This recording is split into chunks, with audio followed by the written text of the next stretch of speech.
ସରକାର ଦେଖାଯିବ ଅନ୍ତର୍ଧ୍ୟାନ ପାଇବେ। ଅତଏବ ନନ୍ଦମାନଙ୍କ ଅଗଣାରେ ଗୋଟେ ଶଗଡ଼ ଉପରେ ସବୁ ପଦାର୍ଥ ଆଣିଛି ପ୍ରଲୋଭନ ସାମଗ୍ରୀ ବେପାର କଲେ କରିବେ କର୍ମଚାରୀମାନେ।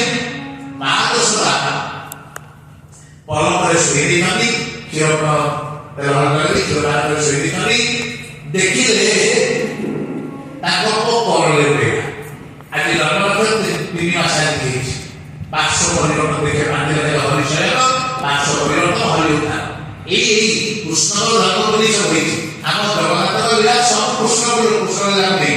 ହଁ ଅତଏବ ଯଶୋଦା ନାମ କହିଲା ମୋ ପୁଅ ମାନେ କହିଲେ କଦାଚିତ ଧୋନି କପଳମରେ ଧର୍ମାକ୍ଷରେ ସମବେ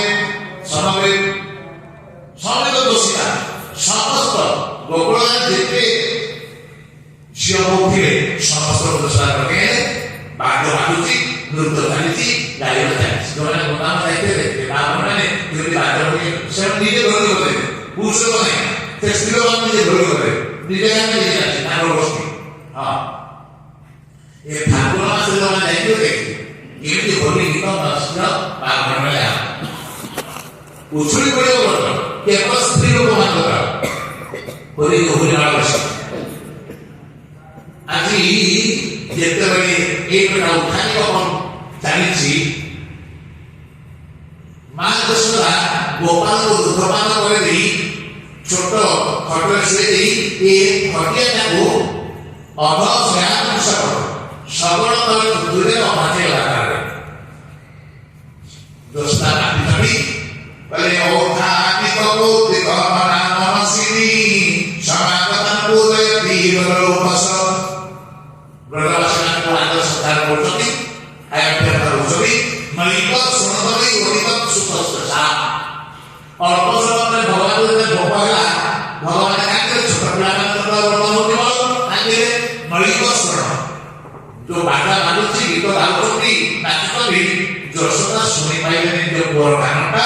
ତେଣୁ ରୋଗ ସ୍ତରାନ୍ତି ଚରଣ ଉଠିତ ହାତର ଛାଟିକିରି ଭଗବାନ କାନ୍ଦିଲେ ସବକେ କାନ୍ଦିଲା ଭୟ ଗୋବିନ୍ଦ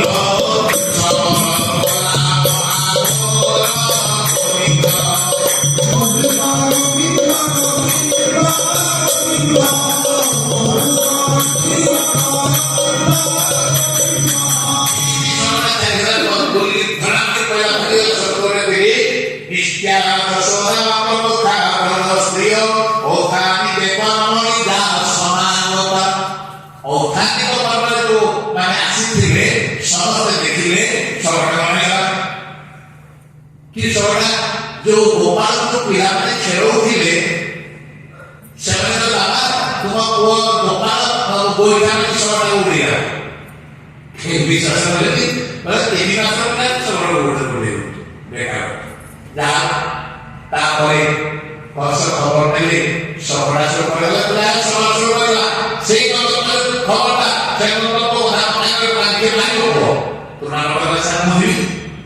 ମୁଜିବି ତୁ ରାମ ଆସିଲା। ଏ କହିଲେ ଦିନେ ଅପରାରେ ମା ଯଶୋଦା କୋଳରେ ଗୋପାଳକୁ ତେଲ ଲଗେଇ ଦଉଛନ୍ତି। ତେଲ ଲଗେଇବା ଅବସ୍ଥାରେ ଭଗବାନ ଚେଷ୍ଟା କଲେ ତୁଣା ମତ ଯୋଉ ବେଗରେ ଆସୁଛି ଏ ମାଙ୍କୁ ମତ ଉଠେଇ ନବ। ମାଙ୍କୁ ଉଠେଇ ନବ। ହଜିରେ କୋଉ ଅବସ୍ଥା ହେଲା ଆପଣମାନେ ହେଇନି ଆମେ କୋଇବାସୀ ଆମେ ଏବେ ମଧ୍ୟ ଶାନ୍ତି କରିଦେଉଛୁ। ହଁ ମାନେ ଶାଗ ବେଳୁ ପ୍ରକୃତି ଯୋଉ ଥିଲା ତାକୁ ମଧ୍ୟ ଉଠେଇବା, ଯୋଉ ସାଇନ୍ ମାନେ ତାକୁ ମଧ୍ୟ ଉଠେଇ ଆପଣ ଯାଇଥିଲେ ମାନେ ଗୋଟେ ନଡ଼ିଆ ଗଛ ଅଗାଡ଼ ପକେଇକି ରହିଲା। ଏବେ ଉଠିଲା ଗୋଟେ ଘାସ ଗୋଟେ ଦୁବ ଗଛ ଆମେ ପାଇଲୁନୁ ଭଗବାନଙ୍କ ପାଦ ଗୋଟେ ଦୁବ ଘାସ ମଧ୍ୟ ରହିଲେ। ଯୋଉମାନେ ଯାଇଥିବେ ଦେଖିଥିବେ କେମିତି ବସ କେମିତି ସବୁ ବଡ଼ ଆଗରେ ପଡ଼ିଛି। ବର୍ଷା କମ ପବନ ବେଶୀ ହେଇଥିଲା ନା ହଁ ପୁରୀ ରାସ୍ତାରେ ପୁରୀ ଗୋଟେ ସାଙ୍ଗରେ 3 ଫୁଟ ବାଲି ଜମା ପିଚୁ ରାସ୍ତାରେ 3 ଫୁଟ ବାଲି ଜମା ସେମାନେ ଏବେ ପଡ଼ିଛି ସମୟ ପାଖେ ଏବେ ବି ଗଲା। ସଦାମଣ୍ଡଳୀ କହିଲା ଭିତରୁ ପଡ଼ିଲେ ମୁଁ ଧରିକି ଉଠେଇବି ତେଣୁ ବିମାନ ବିକୁଟ ଜନମୀ ହେଲେ ପଡ଼େ ହେଲେ ଗରୁ ଦେଶମେ ଅଚଳ ମହାମେରୁ ପର୍ବତ ତଳେ ଓଜନ ହେଇଗଲେ ଭାରତ ସେ ଭୂମ ଦେଖାଗଲେ ପୁତ୍ର ଠାରୁ ଶୋଇପାଇଲେ ଭୂମ ନିରାଶ ଭୂମି ଉପରେ ତୁଇଦେଲେ ଆଖି ଧର୍ମନା ନାହିଁ ଗୋଟେ ମା ତା ପୁଅକୁ ଧରିଛି କୋଳରେ ସାଙ୍ଗେ ସାଙ୍ଗେ ପାହାଡ଼ ପୁରାକୁ ଧରିଯିବ ସେ ମା ତାକୁ ଧରି ହବ ନା ନାହିଁ ସାଙ୍ଗେ ସାଙ୍ଗେ ଭୂମିରେ ଝୁରି ଗଲେ ରୋହିଣୀ ଲାଗିବ ଏତିକି ସମୟରେ ଗଗନେ ଭଗନାଥ କରି ଚକ୍ର ପବନ ରୂପ ଧରି ଦିବସ କଲା ଅନ୍ତନାଥ ଭୂମିକମ୍ପ ହୋଇ ଥର ଥର ଆକାଶ କୃଷ୍ଣକୁ ଉଠେଇଦେଲା ଭଗବାନକୁ ଉଠେଇଦେଲା ଅନ୍ତରିକ୍ଷକୁ ଚାଲିଗଲା ଅନ୍ତରିକ୍ଷରେ ଚିହ୍ନା କରୁ କାରଣ ସ୍ନାନ ଅନ୍ୟମାନ ଆତ୍ମା ଗୁରୁ ଆରେ ଛୋଟ ଶିଶୁଟାକୁ ଫୋପାଡ଼ି ପଚାଇ ହେଇ କରିଯିବ ଅନ୍ତର୍ଯାମୀ ଭଗବାନ ଜାଣିପାରେ ଗୁଣାବର୍ତ୍ତନ ଫୋପାଡ଼ିବାକୁ ଚାହୁଁଛି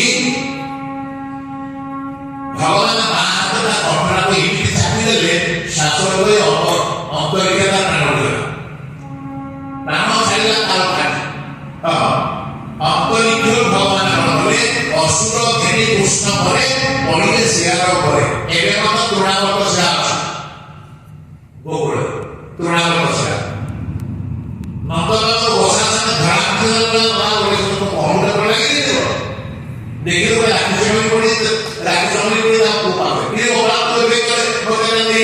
ବାପା ଭଲ ସିଏ ମୋ ଉପରେ ପଡ଼ିଲା ତା ଉପରେ ପଡ଼ିଲି ନେଇଯାଏ ନନ୍ଦବା ଗୋପାଳଙ୍କୁ କାନ୍ଧରେ ବସେଇଲେ ନେଇକି ଗଲେ ଯଶୋଦା ଲାଗିଲେ ଯାହା ଏଇ ସମୟରେ ଗୋପାଳଙ୍କୁ ଧୀରେ ଧୀରେ ବର୍ଷ ଦେଢ଼ ବର୍ଷ ହେଇଗଲାଣି ବିଭିନ୍ନ ପ୍ରକାର ଲୀଳା କରୁଛନ୍ତି କୁଆଡ଼େ ଚାଲିଗଲେ ପୁଅ ତେଣୁ ଯଶୋଦା କଣ କଲେ ପାଦରେ ଘୁଙ୍ଗୁର ବାନ୍ଧିଦେଲେ ଘୁଙ୍ଗୁର ଯେତେ ବାନ୍ଧିଦେଲେ ଚାଲୁଛନ୍ତି ଇଏ ଘୁଙ୍ଗୁର ସମସ୍ତଙ୍କ ମନୋହରଣ କରିଦେଲା ସମସ୍ତେ ତାଳି ମାରୁଛନ୍ତି ଗୋପାଳ ନାଚ এই সুন্দর কথা সুন্দর চালি মাধ্যমে সমস্ত মনକୁ হରଣ କରିଦେଲେ ଭଗବାନ ଯେତେବେଳେ ବର୍ଷେ ବର୍ଷ ହେଇଗଲା ବସୁଦେବ ମନରେ ଚିନ୍ତା କଲେ ମୋ ପୁଅର ନାମକରଣ ହେଇଯିବ ନାମକରଣ ଯଦି ହେଇଥାନ୍ତା ମୋତେ ତ କାଳିଆ ସ୍ଥାନ କାଳିଆ ତାହେଲେ ନାମକରଣ ଏଇଯାକେ ହେଇନି କଣ ଗୋଟେ ନାମ ଦେଉଥାଉ ମୋ ଗୁଣ ପଢ଼ିତ ଦ୍ୱାରା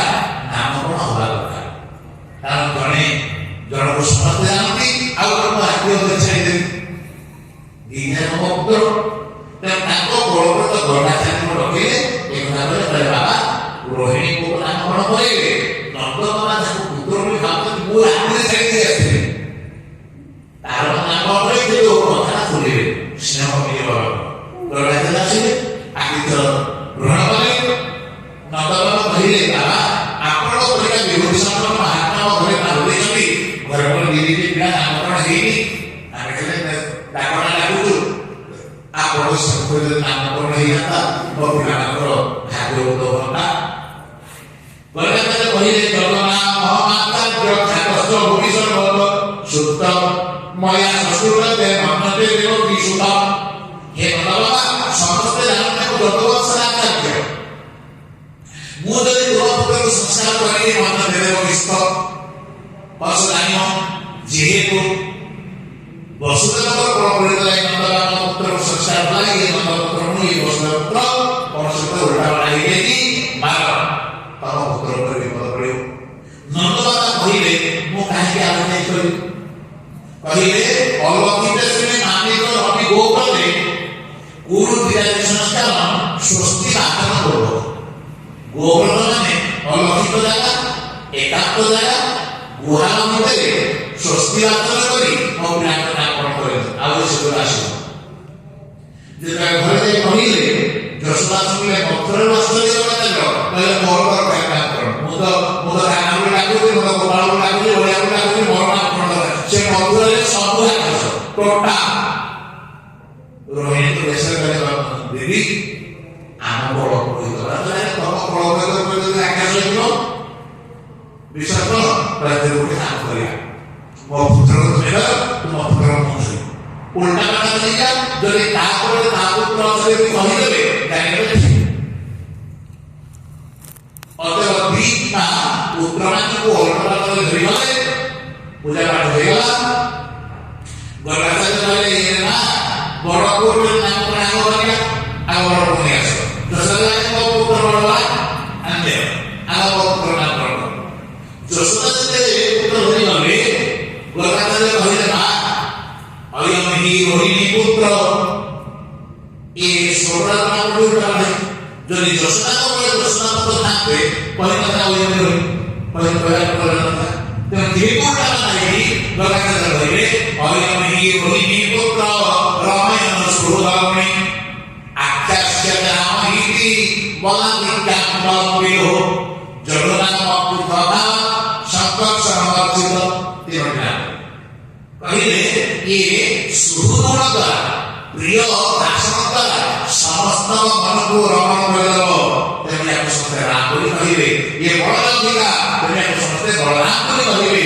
ଜଗନ୍ନାଥ ଏକତ୍ରିତ କରି ରଖିବେ ତେଣୁ ୟାକୁ ସମସ୍ତେ ସଂକର୍ଷଣ ବୋଲି କହିବେ। ବଳରାମ ଭଗବାନ କି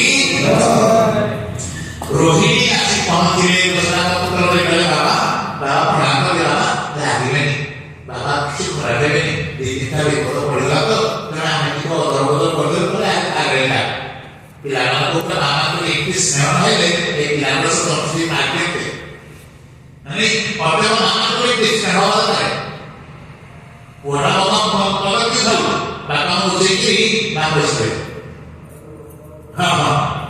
ପ୍ରତ୍ୟେକ ପିଲାମାନଙ୍କର ମନ କଥା ଦିନ କଥା ମା ମାନେ ରାଖି ତାକୁ ସେବା କର ସେ ଭଗବାନ ତାକୁ ଯାହା ପୁଅ ତ ପୁଅ ଅଗ୍ରହ ସଦନୀ କହିଲେ ଆସନ ମନ୍ନରେ ଜଗନ୍ନାଥ ମଧୁରନ୍ତନ ଶୁକ୍ରରତ୍ନ ତଥା କୃଷ୍ଣ ଶୁକ୍ରରତ୍ନ ତଥା କହିଲାନି କୃଷ୍ଣଦାଙ୍କ କହିଲେ ଭଗବାନ ଏକ କୋଟି ତିନି ବେଳେ ରକ୍ତ ଶୁକ୍ରମିତ ତିନି ବର୍ଣ୍ଣ ଗ୍ରହଣ କରି ଜନ୍ମ ହେଇଥିଲା। ଇଦାନୀରେ କୃଷ୍ଣଦାଙ୍କ ବ୍ରତ ଏଇ ଜନ୍ମରେ କୃଷ୍ଣବ୍ରତକୁ ଆଶ୍ରିତ ହେଇ ଜନ୍ମ ହେଇଛି। ପୂର୍ବରେ ତୁମ କୋଟି ବସୁଦେବ ଜନ୍ମ ହେଇଥିଲା। ତେଣୁ ଏହା ସମସ୍ତେ ବାସୁଦେବ ବୋଲି କହିବେ। ଅତଏବ କହିଲେ ଆମେ ଏ ନାମ ଅର୍ଥ କଣ? କୃଷ୍ଣ ଅର୍ଥର ଗୁରୁମାନେ ଭୂମିବାଚକ କୃଷ୍ଣମାନେ କୃଷିବାଚକ। ଇଏ ସମସ୍ତଙ୍କ ମନକୁ ଆକର୍ଷଣ କରିବ ସମସ୍ତଙ୍କୁ ନିଜ ଚରଣକୁ ନେଇ ଆସିବ। ତେଣୁ ଏହା ନାମ କୃଷ୍ଣ ସମସ୍ତ ହୃଦୟରେ ବାସ କରେ ସେ ବସୁଦେବ। ସମସ୍ତ ହୃଦୟରେ ଭଗବାନଙ୍କୁ ଦେଖେ ସମସ୍ତ ହୃଦୟରେ ଭଗବାନଙ୍କର ଅଧିଷ୍ଠାନ ଦେଖେ ସେ ବସୁଦେବ। ତାଙ୍କର ପୁତ୍ର ହେଲେ ବାସୁଦେବ। ଯେ ସମସ୍ତ ହୃଦୟରେ ବାସ ଯିଏ ସମସ୍ତ ହୃଦୟରେ ଭଗବାନଙ୍କୁ ଦେଖେ ବସୁଦେବ। ବସୁ ଦାସ ଦେବତୀ ବସୁଦେବୀ ବସୁଦେବ ସମସ୍ତ ହୃଦୟରେ ଭଗବାନଙ୍କର ଅଧିଷ୍ଠାନ। କାହା କାହାକୁ କଷ୍ଟ ଦିଏ।